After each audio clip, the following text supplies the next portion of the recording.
I'm Sienna Bellamy, 39 years old, and 3 weeks ago my father said one thing that made me cut him out of my life forever.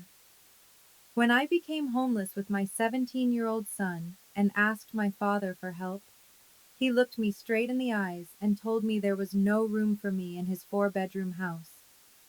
The same house where my 16-year-old half-sister has 3 bedrooms to herself, one for sleeping, one for her books, and one for her art. What my father didn't know was that someone had been watching all along, and they had plans of their own. Before I continue, please take a moment to like and subscribe, but only if you genuinely enjoy this story. Also, let me know where you're watching from and what time it is there. Now let me take you back 2 years to the day my husband walked out and my life started falling apart. 2 years ago, I had $45,000 in savings, a decade of experience as an interior architect, and what I thought was a stable life. Then Derek happened. My husband didn't just have an affair with his coworker, he didn't just pack his bags and disappear without a word. Before he vanished, he drained our joint savings account, every single penny, and left behind $28,000 in credit card debt with both our names on it. I had to pay that debt alone. If I didn't, my credit score would tank, and I'd never be able to rent an apartment anywhere. 8 months ago, my mother was diagnosed with stage 4 lung cancer. She fought for 6 months. I watched her wither away in a hospital bed, held her hand when she took her last breath, and buried her with what little I had left. The medical bills and funeral costs came to $35,000. I called my father once, desperate. Dad, I need help. Mom's treatments are expensive and That's your mother, Sienna. My ex-wife. She stopped being my responsibility 20 years ago. Diane wouldn't approve. He didn't come to the funeral either. His excuse? Olivia had a piano recital that weekend. 3 months ago, the design firm where I'd worked for 10 years filed for bankruptcy overnight. No severance. They still owed me 2 months of back pay, about $9,000. My lawyer said it could take 6 months to a year to see any of it, if ever. I applied for unemployment benefits immediately. They told me there was a processing delay, 6 to 8 weeks because of the complicated bankruptcy paperwork. I used what little cash I had left to pay rent for 3 months, praying I'd find another job. The interior design industry was frozen. No one was hiring. Then the eviction notice came. Mom, Ethan said that night, still wearing his green Starbucks apron. I asked my manager for more hours. She's letting me work weekends too. We just need to save up for the deposit, right? How much more do we need? I looked at my son, my 17-year-old son who woke up at 4:30 every morning to make coffee for strangers, and felt my heart crack. Don't even think about dropping out of school, I told him. Your SATs are more important. I'll figure something out. 2 years ago, I had everything. Now I had my ex-husband's debt, my mother's funeral bills, and a bankrupt company that owed me money. Life doesn't warn you when it decides to collapse. Ethan started working at Starbucks when my mother first got sick. He wanted to help, insisted on it actually. Now he was bringing in about $900 a month, which covered gas, our phone bills, and cheap groceries from Walmart. But a new apartment in Portland needed at least $4,000 up front for deposits and first month's rent. We were nowhere close. The thing is, my father's neglect didn't start when I became homeless. It started the moment he married Diane. I was 18 when I found out about the affair. I came home from school early and saw them through the living room window. My father and this woman I'd never seen before, kissing in our house, on our couch, while my mother was at work. My mother never recovered from that betrayal. She spent the next 20 years carrying that wound, and I watched it slowly hollow her out. When I graduated from college, my father didn't show up. Diane was pregnant with Olivia, and she needed someone with her at all times. When I got married, he gave us $500 as a wedding gift. When Olivia was born, he bought Diane a $15,000 diamond ring to celebrate. I still have his Facebook page bookmarked, not because I check it often, but because it's evidence of something I need to remember. Every photo is the same: Richard, Diane, and Olivia. Caption: My whole world. I don't exist in his world. I never have. I sent Olivia birthday presents every year. Not once did I receive a thank you. The night after my mother's funeral, Ethan sat beside me in the car, our home now, and asked the question I'd been dreading. Mom, did I do something wrong? Is that why Grandpa never calls me? I finally told him the truth. About the affair. About Diane. About how his grandmother spent 20 years heartbroken because of the man who was supposed to be his grandfather. Grandma always said I was hardworking, Ethan whispered. She said I was just like you. She would have been proud of me, right? She was proud of you, I said. She told me that every single day. He was quiet for a long moment. Then, I miss her, Mom. I miss her too, baby. Every single day. We'd been sleeping in our car for 3 nights when I finally broke. Walmart parking lot. Space 247.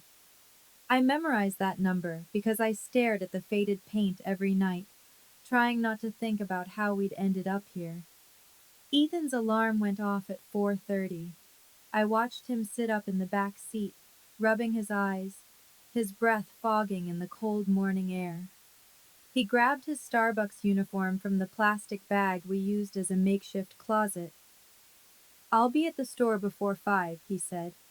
I can shower in the employee bathroom before anyone else gets there. He thought I didn't know. He thought he'd hidden it well. The way he snuck into work early to clean up. The way he changed in the restroom stall. The way he never mentioned our living situation to his coworkers. He didn't want their pity. He didn't want to lose his job. I watched him drive away in the dark, and I saw what this was doing to him. The shadows under his eyes, the way his clothes hung looser on his frame, the small burn mark on his hand from the espresso machine that he brushed off as nothing. He was 17 years old, waking up before dawn in a car to go make coffee for strangers, then coming back to do homework under streetlights because we couldn't afford to keep the car running for the interior light. His SATs were in 2 weeks. He'd been studying on his phone, squinting at practice problems in the orange glow of the parking lot lamps. I was still waiting on unemployment benefits, 5 weeks into the application, at least 2 or 3 more to go. The lawsuit against my old company could take months. The shelter had a 6-week waiting list. I had no more options. Well, one option. I picked up my phone and stared at my father's contact. The man who couldn't be bothered to show up to my mother's funeral. The man who'd erased me from his perfect family portrait. I watched my son disappear into the pre-dawn darkness to work a job that would barely cover our gas money, and I made my decision. Even if it meant calling the man who hadn't been there when Mom took her last breath, I had to try. Not for me, for Ethan. My father picked up on the fourth ring. Sienna. Not a greeting, just my name, flat and cold. Dad, I need to talk to you. It's important. I'm busy. Olivia's birthday party is next week and Dad, Ethan and I are homeless. Silence. I told him everything. The bankruptcy, the eviction, the car. I told him about Ethan working 20 hours a week while still going to school, waking up at 4 in the morning studying for his SATs under streetlights. We just need a place to stay for 2 weeks, I said. Just until I find a job and we can get an apartment. Ethan has his SATs coming up. He needs a real desk, a real bed. There's no room. I almost laughed. You have 4 bedrooms. Olivia needs them. All 3 of them? She has her bedroom, her library, and her art studio. She's developing her talents, Sienna. You wouldn't understand. Ethan could sleep on the couch, the floor, anywhere. No. His voice hardened. Ethan isn't Diane's grandchild. He makes her uncomfortable. I couldn't speak. My father continued, and I heard something ugly creeping into his voice. Besides, the kid makes coffee for a living. That's the future you raised him for? Olivia is preparing for art school. Do you see the difference? Still, I couldn't form words. Then Diane's voice came through the line. She must have grabbed the phone. Sienna, you're 39 years old and you still can't take care of yourself. Your husband left you. Your mother died. Your company fired you. Maybe you should ask yourself if you're the problem. The line went dead. I sat in the driver's seat of my car, phone still pressed to my ear, listening to nothing.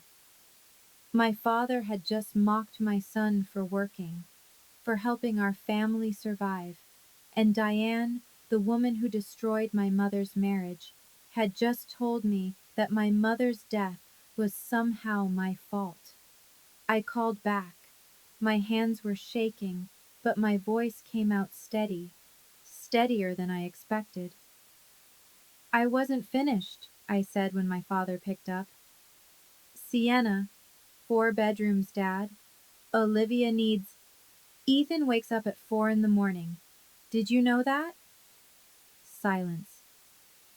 He drives to Starbucks before 5.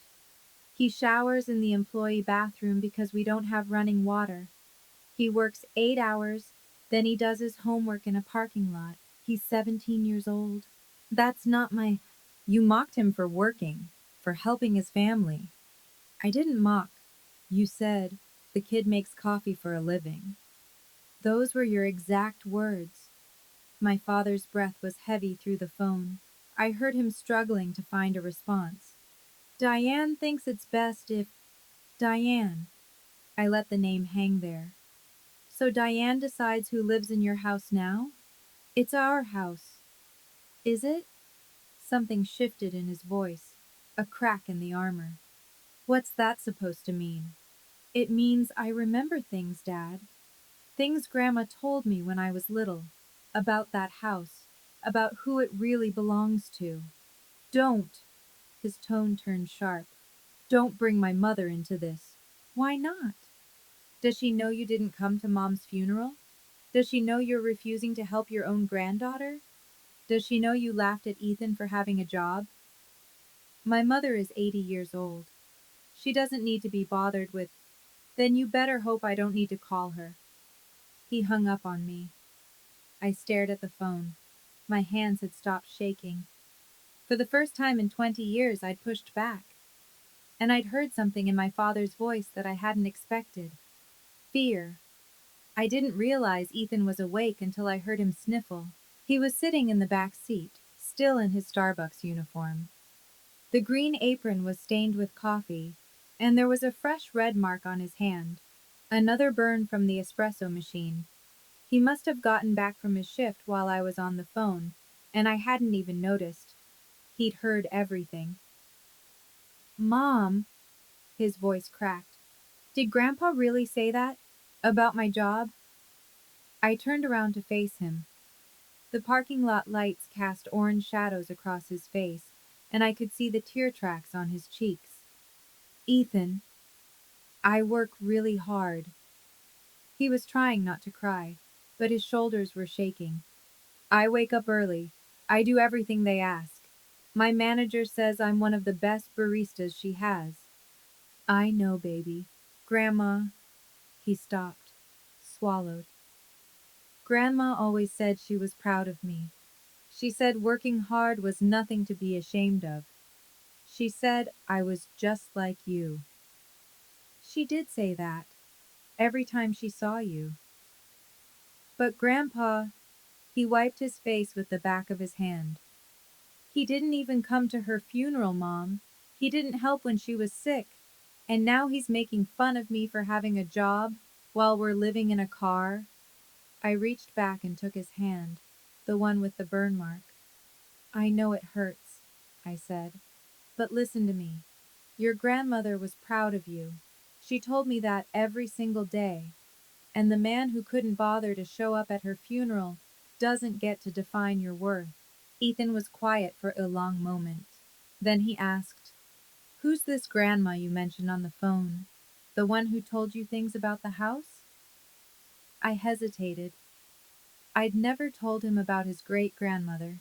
Never told him about the woman who actually owned the house my father lived in. But maybe it was time. "That's your great-grandma," I said. "Grandma Margaret. And I think it's time you knew about her." The next morning I called my father one more time. He answered with a sigh. "Sienna, I already told you. I have one question." "What? Does Grandma know?" The silence that followed was different from before. It stretched longer, heavier. "Know what?" His voice had changed. Guarded now. "Does she know you didn't come to Mom's funeral? Does she know you refused to let your granddaughter and great-grandson stay in her house? Does she know you mocked Ethan for working?" "My mother doesn't need to hear about any of this. She's 80 years old and she loved Mom, didn't she? Grandma always said Mom was the best daughter-in-law she ever had."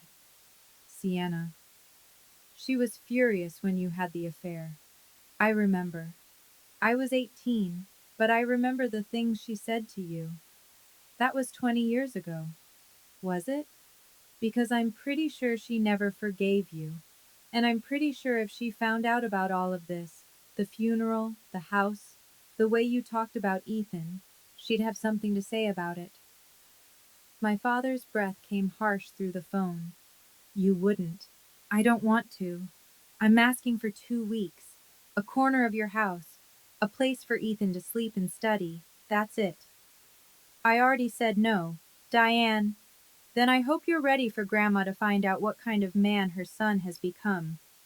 He hung up without another word. I lowered the phone and looked at Ethan, who was watching me from the passenger seat. "Great-grandma," he said slowly. "She owns the house Grandpa lives in?" "She does. Or at least, she used to. I'm not sure about the paperwork now." "And she loved Grandma Linda?" "Very much. She told me once that your grandmother was like a daughter to her."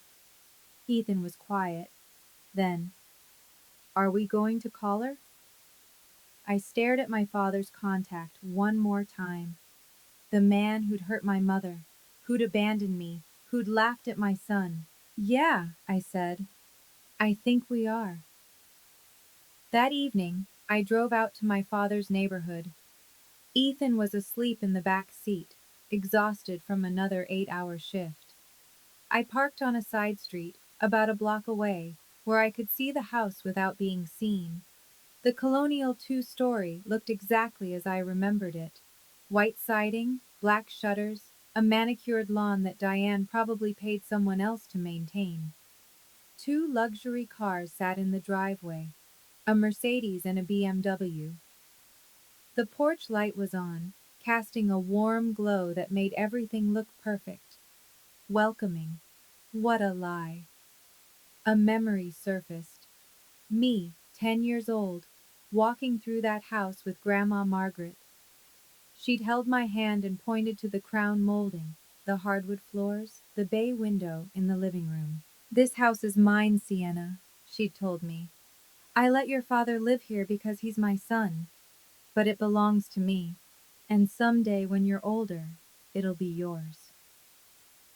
I remembered asking why Dad didn't have his own house.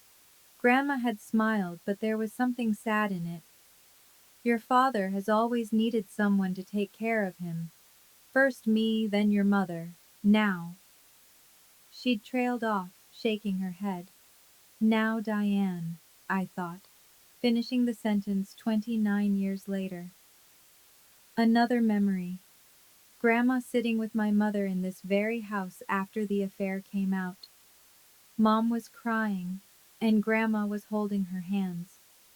"Linda, you are the best daughter-in-law I could have asked for. I'm so sorry my son did this to you. You deserve so much better." My mother had loved Grandma Margaret. And Grandma had loved her back, more than she'd ever loved Diane. I stared at the house. 4 bedrooms, 3 of them dedicated to a 16-year-old's hobbies, and somewhere inside, my father slept comfortably in a home he'd never paid for, while his grandson slept in a parking lot. Did the house still belong to Grandma? Or had she signed it over at some point? I didn't know, but I knew someone who might. Uncle Thomas picked up on the second ring. Sienna, is everything okay? It was the first time in months anyone had asked me that, and actually sounded like they meant it. Thomas was my father's younger brother, a real estate attorney who'd always been kind to me, even when the rest of the family pretended I didn't exist. He was also the only person from my father's side who had come to my mother's funeral. Uncle Thomas, I need to ask you something. About Grandma's house. Silence. Then, why? I told him everything. The bankruptcy, the eviction, the car, my father's refusal, the things he'd said about Ethan. When I finished, Thomas let out a long breath. Your father said that? About Ethan's job? He said the kid makes coffee for a living like it was something shameful. Ethan heard the whole thing. My God! Thomas's voice was heavy with disgust. That boy wakes up at 4 in the morning to help your family and Richard mocks him for it? Uncle Thomas, I need to know. The house. Is it still? Sienna, I have to tell you something. He paused, and I heard him close a door. Your grandmother was furious when Richard didn't show up to Linda's funeral. She called me that night, crying. She said, Thomas, I raised a monster. Linda was like a daughter to me, and my son couldn't even pay his respects. My throat tightened. She never forgave him for the affair, Thomas continued. She tolerated Diane for Richard's sake, but she never accepted her, and when she heard about the funeral, he trailed off. She's been waiting, Sienna, waiting for the right moment. The right moment for what? To hold him accountable. She asks about you and Ethan all the time. She knows more than you think. But the house, still in her name, 100%. Richard has been living there rent-free for 30 years. He's never paid her a single dollar. My heart pounded. Call her, Thomas said. She'll want to hear this. And Sienna? She's going to be very, very angry. I stared at Grandma Margaret's number on my phone for a full minute before Ethan spoke. Mom, Uncle Thomas said Great-Grandma loved Grandma Linda. He said she asks about us. He was sitting up now, fully awake. Call her. I want to know about her. My finger hovered over the screen. I hadn't spoken to Grandma Margaret in over a year. Not because I didn't want to, but because every time I thought about calling, I felt like I'd be bothering her. She was 80 years old. She didn't need my problems. But Uncle Thomas's words echoed in my mind. She's been waiting. I pressed the call button. She answered after 2 rings. Sienna, is that you? Her voice was exactly as I remembered. Sharp, clear, no trace of frailty despite her age. Hi, Grandma. I'm sorry I haven't called in so long. Don't apologize. I know you've been through hell. A pause. I miss you, sweetheart. And I miss your mother. Linda was the best daughter-in-law I ever had. Did you know I still have her photo on my nightstand? I couldn't speak. Tears were already streaming down my face. Grandma, Thomas called me. He told me what's happening. He told me what Richard said. Of course he had. Grandma, I didn't want to burden you with... Burden me? Her voice hardened. My grandson refuses to help his daughter and great-grandson while they're living in a car? He didn't come to Linda's funeral? And he mocked that boy for working? Ethan, I managed. His name is Ethan. I know his name. Linda talked about him constantly. She said he was the hardest working young man she'd ever met. She was so proud of him, Sienna. So proud. Ethan was crying now too, silently, listening to every word. Grandma, I don't know what to do. We don't have anywhere to go, and Dad won't. Listen to me. Her voice cut through my rambling. Richard doesn't own that house. I do. He's been living in my house for 30 years without paying me a penny, and he has the audacity to turn away my great-granddaughter? To laugh at my great-great-grandson for having a job? I heard her take a breath, steadying herself. When is that girl's birthday party? Olivia? Next Saturday. Why? Because I'm going, and so are you, and so is Ethan. Grandma, Dad didn't invite us. I'm inviting you. I'm the owner of that house. My invitation is the only one that matters. Did you hear that? When Grandma said she still keeps my mother's photo on her nightstand? For 20 years, I thought I was alone in this family. I thought everyone had forgotten about my mom, about what my father did to her, about how she spent 2 decades carrying that heartbreak. But Grandma never forgot. She never stopped loving her. And when she heard about Ethan, about how hard he works, about how my father laughed at him, her voice changed. I'd never heard her so angry. What do you think she's planning? What's going to happen at that birthday party? Let me know in the comments what you think is coming. And if you're still with me, hit that like button so I know you're here. We're about to get to the part I'll never forget. Now, let me tell you about the day of the party. 3 days before Olivia's sweet 16, Grandma called again. You're coming to the party, she said, no question in her voice. Both of you. Grandma, Dad will make a scene. He'll try to throw us out in front of everyone. Let him try. I don't have anything to wear. Neither does Ethan. We've been living in our car for... I know. I've already spoken to Thomas. He's bringing clothes for both of you. Something simple. Something dignified. You're not going there to impress anyone, Sienna. You're going there because I asked you to. I hesitated. Why? Why do you want us there so badly? Because I want to see my great-great-grandson. Linda told me so much about him. She said he was special, and I believe her. Grandma's voice softened for just a moment. And because that boy needs to know his grandmother would have been proud, I want to tell him myself. My chest ached. Grandma, Ethan's nervous. He's afraid Grandpa will humiliate him again. Then tell him what I told you. I'm the owner of that house. Richard lives there because I allow it. If anyone tries to humiliate my family and my home, they'll answer to me. The day before the party, Uncle Thomas dropped off the clothes. A simple navy blue dress for me, wrinkled but clean, borrowed from a shelter donation program, which he'd quietly arranged. A white button-down shirt for Ethan, borrowed from one of Thomas's younger colleagues. Ethan tried it on in the car, checking his reflection in the rearview mirror. Do I look okay? He asked. You look perfect. He tugged at the collar. I asked my manager to switch my shift so I could have the day off. She said yes. She even wrote me a letter. A letter? A recommendation letter.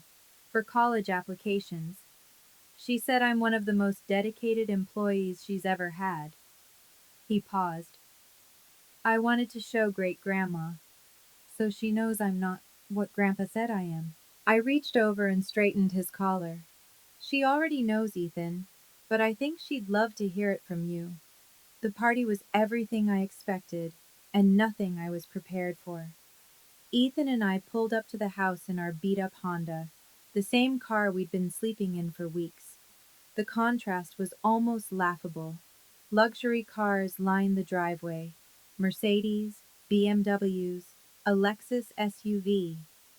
The lawn had been freshly manicured, and through the wrought iron gate, I could see the backyard transformed into something out of a magazine. pink and white decorations everywhere, string lights draped between the trees. A massive banner reading, Happy Sweet 16 Olivia, hung across the back of the house. Round tables covered in white linen, a tiered cake, a DJ booth.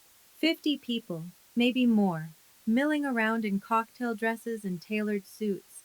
And there we were, me in my borrowed navy dress, slightly too big, Ethan in a white shirt borrowed from a stranger, his hands still showing faint burn scars from the espresso machine. We didn't belong here. Everyone would know it the second they looked at us. Mom? Ethan's voice was tight. Are you sure about this? Great Grandma asked us to come. That's all that matters. We walked through the gate. It took about 30 seconds for someone to notice us. Then the whispers started. I saw my father across the yard, laughing with a group of guests, a champagne flute in his hand. He was in his element, charming, polished, the perfect host. Then his eyes swept toward the entrance and landed on me. His smile vanished.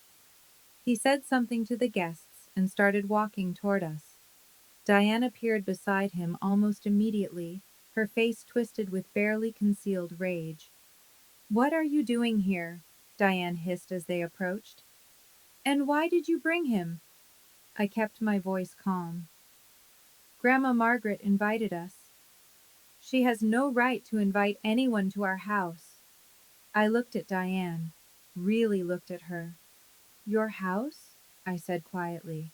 Are you sure about that? Before she could respond, we all heard it.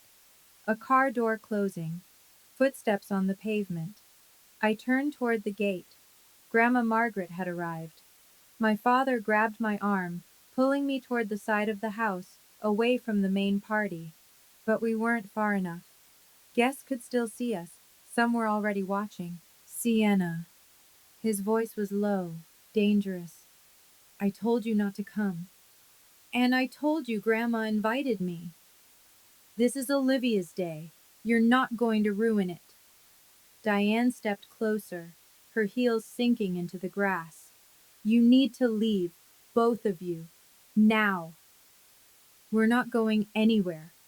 My father's eyes flicked to Ethan, who stood rigid beside me, his jaw tight.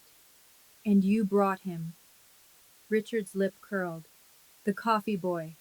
What, did you want to show everyone what a great job you've done raising him? I felt Ethan flinch. Dad, homeless. My father's voice rose, and more heads turned our way. Living in your car. Husband left you. Mother died. Company fired you. And this is what you have to show for it? A kid who makes lattes? Several guests had stopped pretending not to listen. I saw phones coming out. Sienna, do you have any idea how embarrassing this is? Showing up here like this? People are going to think. Think what, Richard? The voice came from behind us, clear and sharp as a blade. My father spun around. Grandma Margaret stood at the edge of the patio, a worn leather briefcase in her hand. She was small, barely 5 feet tall, but the way she held herself made her seem larger. Behind her, Uncle Thomas had materialized, his expression carefully neutral. The entire party had gone silent. Even the DJ had stopped the music. Mom. My father's voice cracked. What are you doing here? Grandma didn't answer him. Instead, she walked straight past him, past Diane, past the gawking guests. She stopped in front of me and pulled me into her arms. My girl, she whispered.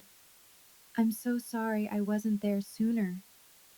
Then she released me and turned to Ethan. And you. Her eyes swept over him, the borrowed shirt, the burn scars on his hands, the exhaustion written in every line of his young face. You're Ethan, Linda's great-grandson. Ethan nodded, unable to speak. Grandma took his hands in hers. Your grandmother told me everything about you. She said you were the hardest worker she'd ever known. She said you woke up before dawn to help your mother. She said you never complained, Not once. Tears were streaming down Ethan's face. She was so proud of you, Grandma said, loud enough for everyone to hear. And so am I. The silence that followed was deafening. 50 people stood frozen in that perfect backyard. Champagne glasses suspended mid-sip. Conversations abandoned. Every eye was fixed on the small, silver-haired woman who had just walked into the party like she owned the place. Which, I was beginning to understand, she did. Grandma released Ethan's hands and turned to face my father. Richard, her voice carried across the yard without her raising it. Would you like to explain something to me? My father's face had gone gray. Mom, this isn't the time. You didn't come to Linda's funeral. A gasp rippled through the crowd. Linda was married to you for 18 years. She gave you a daughter. She loved you despite everything you did to her. And when she died, you couldn't be bothered to pay your respects because Olivia had a piano recital? I saw guests exchange glances. Whispers started up again. Mom, please. I'm not finished. Grandma took a step toward him, and I watched my father, 64 years old, 6 feet tall, actually step back. Your granddaughter and great-grandson have been living in their car. Did you know that? Sleeping in parking lots.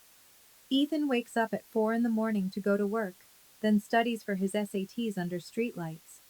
And you refuse to help them? There wasn't room. There wasn't room? Grandma's voice finally rose, sharp and cutting. In a 4-bedroom house? Your stepdaughter has 3 bedrooms for her hobbies, and you told your own flesh and blood there wasn't room? Diane stepped forward.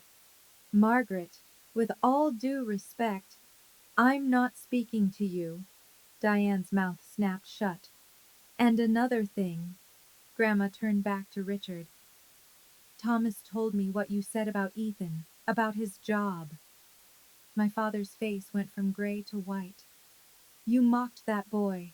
You laughed at him for working, for helping his mother survive. Grandma's voice trembled with barely contained fury. That child has more dignity in his little finger than you've shown in your entire life. The whispers had become a steady murmur now. I could hear fragments drifting across the yard.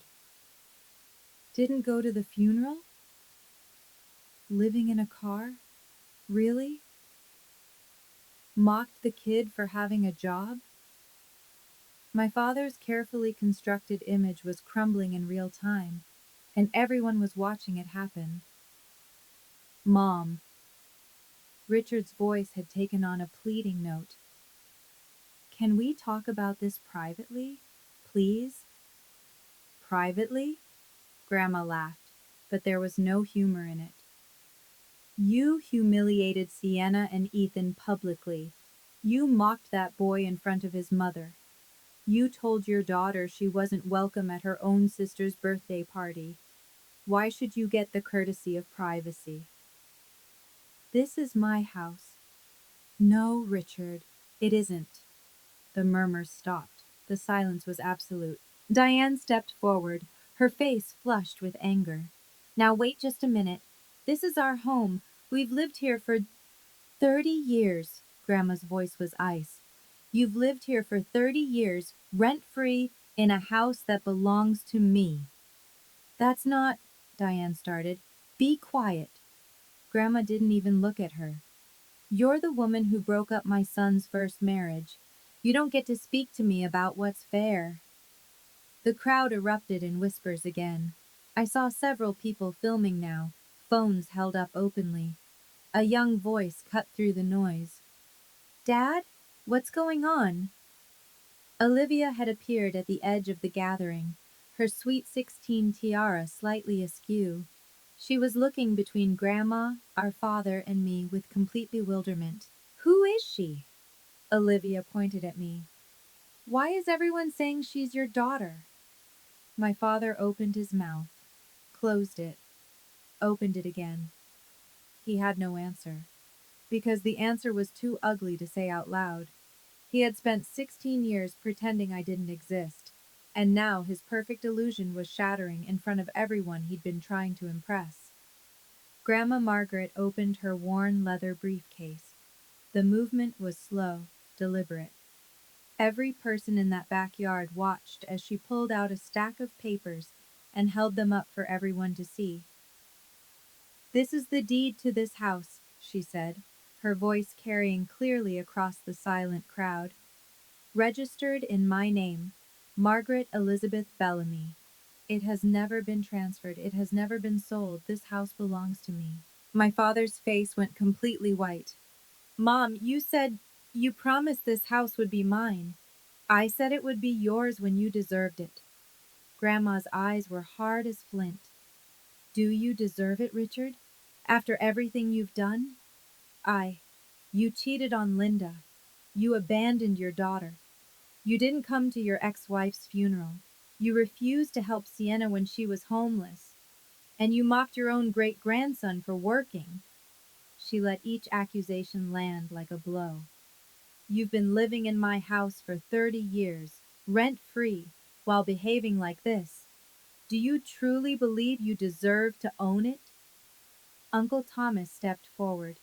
His voice was calm, professional, a lawyer delivering facts. "I'm a real estate attorney. I can confirm that this property remains solely in our mother's name. Richard has no legal claim to it. He's been permitted to live here as a guest. Nothing more." The crowd had begun to disperse now, some people backing away, others clustering in small groups to whisper. I saw at least a dozen phones recording. "Dad?" Olivia's voice trembled. "What does this mean?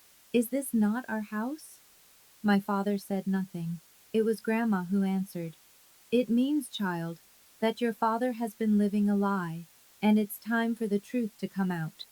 She turned to me, and her expression softened. "Sienna, Ethan, you're moving into the downstairs bedroom, tonight." "You can't do this." Diane's voice was shrill, cutting through the stunned silence. "This is our home. Olivia needs those rooms." Grandma didn't even look at her. "Sienna, Ethan, you'll take the guest room on the first floor. There's a desk, a proper bed, and a bathroom. It should be enough for now." "Mom, please." My father reached for her arm.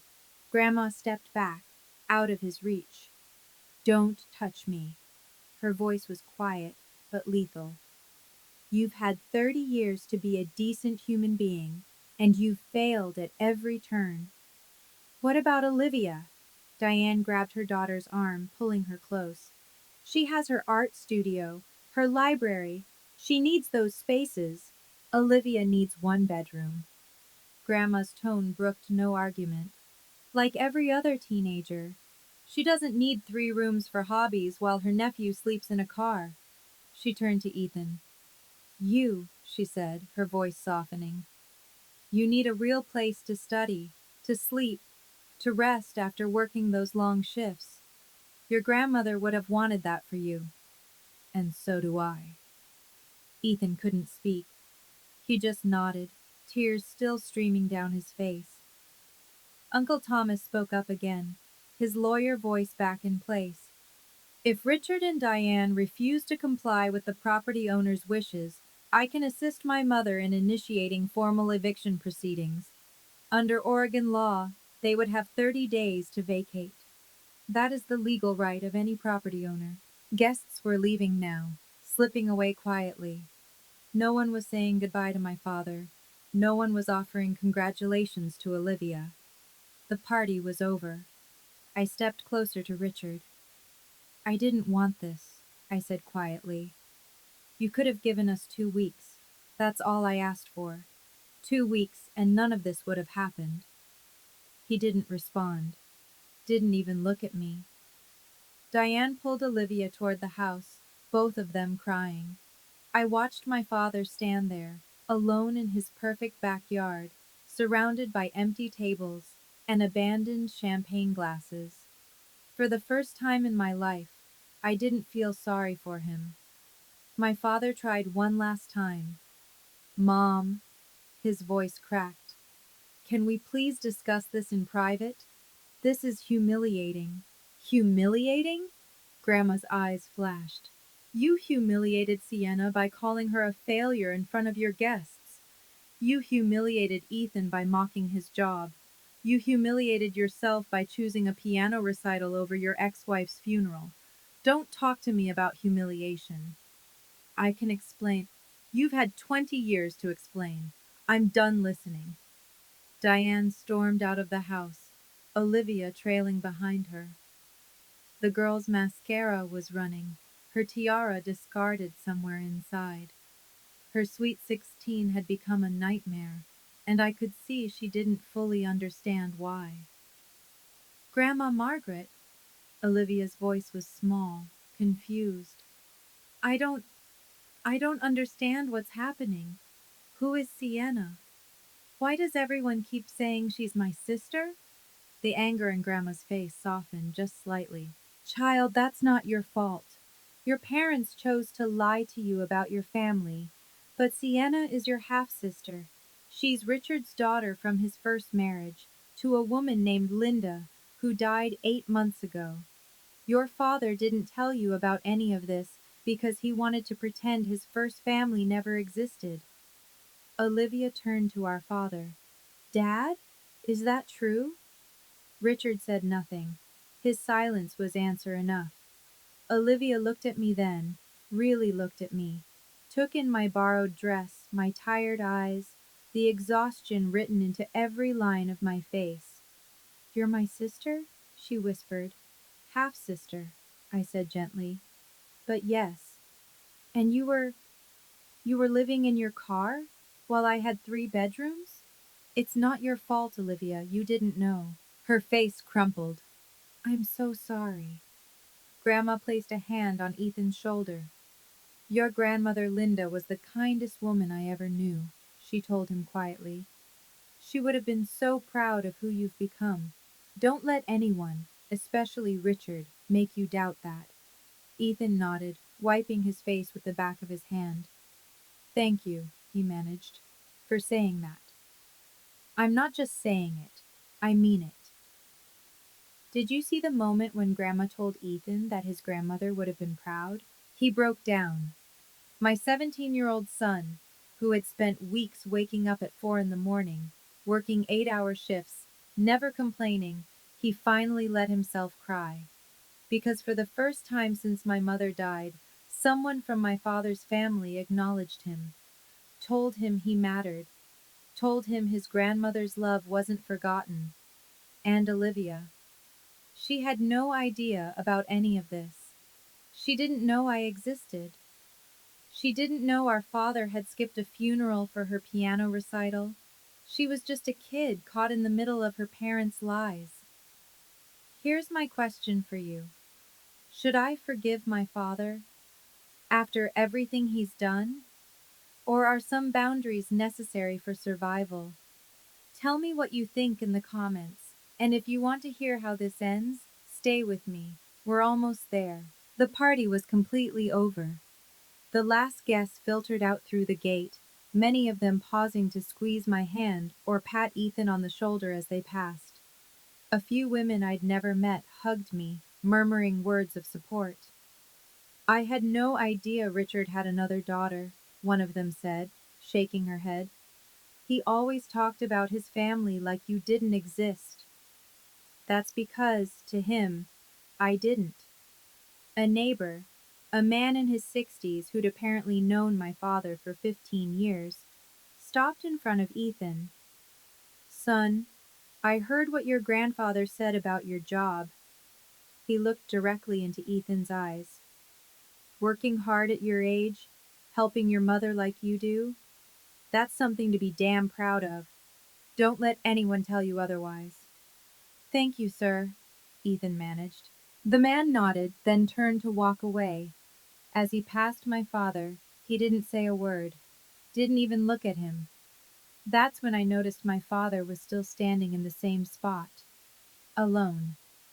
Empty champagne glasses and abandoned plates surrounded him, remnants of a celebration that had imploded. The banner still hung above him. Happy Sweet 16 Olivia. It fluttered in the evening breeze, mocking him. Uncle Thomas appeared at my elbow. "The video's already spreading," he said quietly. "Someone posted it to the neighborhood Facebook group. Another person shared it on Twitter." He paused. "People are not being kind to Richard in the comments." I didn't feel satisfaction. I didn't feel vindication. I felt tired. Just tired. "I didn't want this," I said. I know." Thomas put a hand on my shoulder. "But he made his choices. 30 years of choices. And now he has to live with the consequences." Diane had disappeared inside the house with Olivia. I could hear crying through the open windows. The Happy Sweet 16 banner finally tore loose on one end, dangling at an angle, buffeted by the wind. Nobody bothered to fix it. We moved into the downstairs guest room that same night. It wasn't much. A queen bed, a desk by the window, a small bathroom attached. But after 3 weeks of sleeping in a car, it felt like a palace. Ethan sat down at the desk and ran his hands over the surface, like he couldn't quite believe it was real. "I can study here," he said softly. "I can actually sit at a real desk and study." "You can." He opened his backpack and pulled out his SAT prep book, dog-eared and wrinkled from being read in parking lots under streetlights. He set it on the desk, smoothed the pages, and just stared at it for a moment. Then he pulled out something else. A folded piece of paper. "My manager wrote this," he said, handing it to me. "The recommendation letter for my college applications." I unfolded it and read the first few lines. "Ethan is one of the most dedicated and hardworking employees I have ever had the privilege of managing. Despite facing personal challenges that would have broken most adults, he has never once complained, never missed a shift, and consistently exceeds expectations." My throat tightened. Grandma appeared in the doorway. She was carrying something, a framed photograph. "I thought you might want this," she said, handing it to me. It was my mother. A picture I'd never seen before, younger, laughing, standing in the garden of this very house. She must have been about my age in the photo. "That was taken the first year she was married to Richard," Grandma said, "before everything went wrong. I've kept it all these years. She was such a light in this family." I placed the photo on the nightstand. "We'll put it somewhere special," I said. Grandma nodded, then she turned to Ethan. "Your grandmother would be so proud of you," she said again. "Don't ever forget that." Ethan wiped his eyes. "I won't." Uncle Thomas called later that evening. "Good news. Your unemployment benefits were finally approved. Back pay for 5 weeks should hit your account within the next few days." For the first time in months, I let myself breathe. A week later, my father knocked on my door. I was alone. Ethan was at work, a shorter shift now that he didn't need to worry about gas money. I almost didn't answer, but I did. Richard stood in the doorway, looking older than I'd ever seen him. The confident, charming man who had laughed at my son was gone. In his place was someone smaller, diminished. "Can I come in?" I stepped aside. He sat down on the edge of the bed, clasping his hands between his knees. For a long moment, he didn't say anything. "I'm sorry." His voice was rough. "For what I said, about Ethan, about his job. I shouldn't have—" "What exactly are you sorry for, Dad?" He looked up. "What do you mean? Are you sorry because you hurt us? Or are you sorry because you got caught?" Silence. "I was under pressure," he finally said. "Diane was upset. And the party. And you didn't come to Mom's funeral." His jaw tightened. "You didn't help with her medical bills. You didn't even call to see how she was doing when she was dying. And when Ethan and I were living in our car, when your grandson was waking up at 4 in the morning to work, you laughed at him." "Sienna, Ethan heard you, Dad. He heard his grandfather mock him for trying to help his family survive." Do you have any idea what that did to him? Richard's eyes dropped to the floor. I didn't think. No, you didn't. We sat in silence for a while. Then he asked the question I'd been dreading. What do you want from me? And there it was. Not I'll change, not I'll do better. Just, what do you want? He still didn't get it. I don't want anything from you, Dad. I just want you to understand why I can't pretend everything is okay. He nodded slowly, started to say something, stopped. Then he stood up and left without another word. 3 weeks after the party, everything started to fall into place. I got a job offer. A small interior design firm in the next town over. Not my old salary, but enough. Enough to rent a one-bedroom apartment for me and Ethan. Enough to start over. Enough. The unemployment back pay came through. $3,200.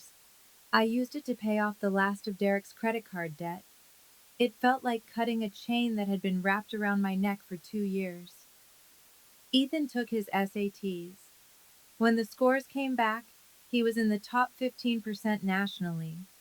His Starbucks manager had written him a glowing recommendation letter, and he'd been promoted to shift supervisor, the youngest one in his district. Mom, he said, showing me the score report, do you think Grandma would have been proud? She was always proud of you, baby. Always. The day before we moved out, Grandma called me to her room. Sit down, she said, patting the bed beside her. I did. I've been thinking about the future, she said. About this house. About what happens when I'm gone. Grandma, you don't have to. Hush. Let me finish. She took my hand. I'm rewriting my will. Richard won't inherit this house. It'll go to you and Ethan. I don't need. This isn't about need. It's about what's right. She squeezed my hand. Your mother loved this house. She was happy here once, before everything fell apart. I want it to stay with people who will honor that memory. I couldn't speak. You've been through so much, Sienna. Derek, your mother, the bankruptcy, Richard's cruelty, all of it. But you never gave up. You never let it break you.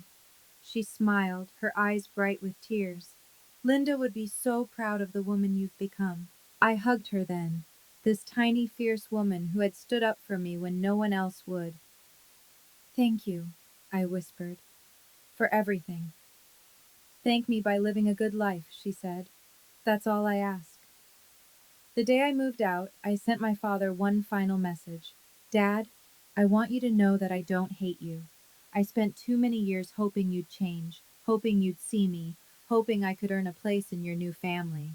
I'm done hoping. Grandma gave us a roof when you wouldn't. She told Ethan he was worth something when you mocked him.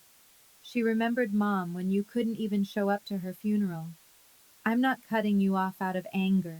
I'm doing it because I need to protect myself and my son. If you ever truly change, not because you're embarrassed, but because you realize what you've done, you know how to reach me. Until then, this is goodbye. He never responded. Diane texted me once, a week later, to tell me I was destroying the family.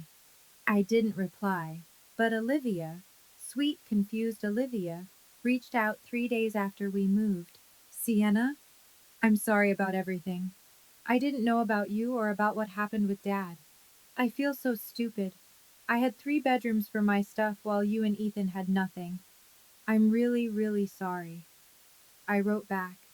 You have nothing to apologize for, Olivia. None of this was your fault. If you want to get to know me and Ethan, we're here. Ethan sent her a message too. Hey, it's your nephew. Don't stress about it. I make coffee for a living and there's nothing wrong with that. Let me know if you ever want to hang out. That night in our new apartment, small, simple, ours, I placed my mother's photograph on the bookshelf. We made it, Mom, I said quietly. Ethan and I, we're going to be okay. My son was at his desk, laptop open, working on college applications. He looked up and caught my eye. Mom? Yeah? Thank you for not giving up, for fighting for us. I walked over and hugged him. I didn't win because of the house, I said. I won because you know that waking up at 4 in the morning to help your family is something to be proud of, no matter what anyone else says. He hugged me back, tight. Grandma would be proud, he whispered. She is, baby. She is. That's my story. My mother died 8 months ago, and my father couldn't be bothered to attend her funeral. Then he mocked my son, my hard-working, dedicated, incredible son, for having a job that helps our family survive. But my grandmother, my 80-year-old grandmother, remembered. She remembered my mother. She remembered what family is supposed to mean, and when it mattered most, she stood up for us. If you've ever lost someone and felt alone, if you've ever been mocked for the work you do, if you've ever felt like you didn't belong in your own family, you're not alone. I see you. Tell me your story in the comments. I read every single one. And if this video meant something to you, please like, subscribe, and hit that notification bell. There's a link in the description to another story you might connect with. Thank you for staying until the end. Thank you for being here with me. Until next time.